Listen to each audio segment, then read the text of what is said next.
So have you ever come to start your K11 Micra and this happens?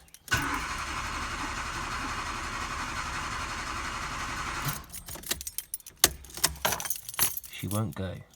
Well, there could be a few problems, and I'm not going to walk you through all of them, but I'm going to show you a problem. So on this particular car, you can see the coolant expansion tank is not pink like it should be. And the reason for that is because there is a small pinprick leak in this hose. See these two little holes in it down here?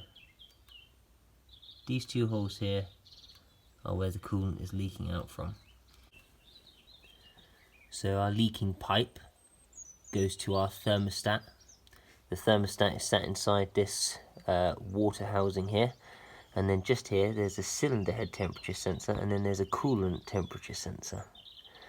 And what happens on these cars is the coolant temperature sensor is required for the car to make calculations on fuel and air ratio.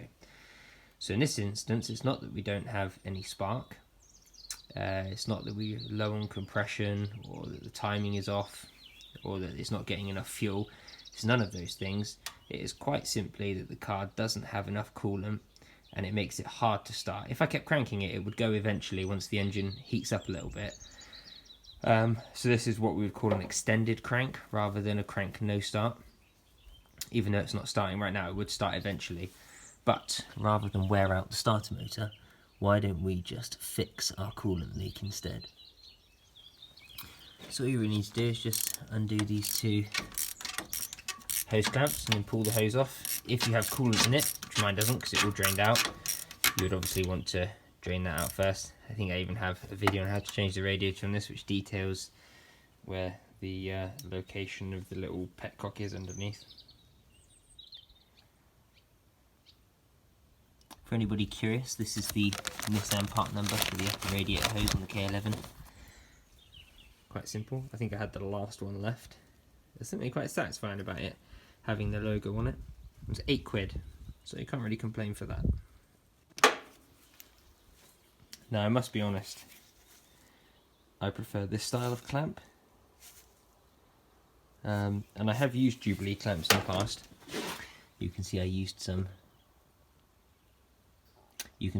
Jubilee clips down there. They're not really my favourite for coolant stuff. I actually prefer to reuse these if they don't break.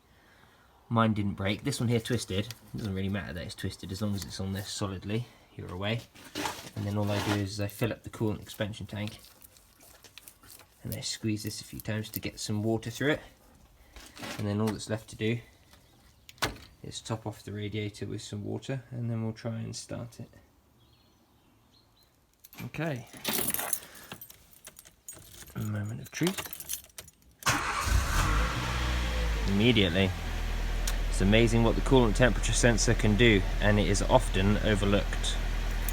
So that's that. So hopefully that helps somebody out, and maybe if you have any tips, tricks, or things that you found on your car that I haven't covered in this video, then leave a comment and help somebody out.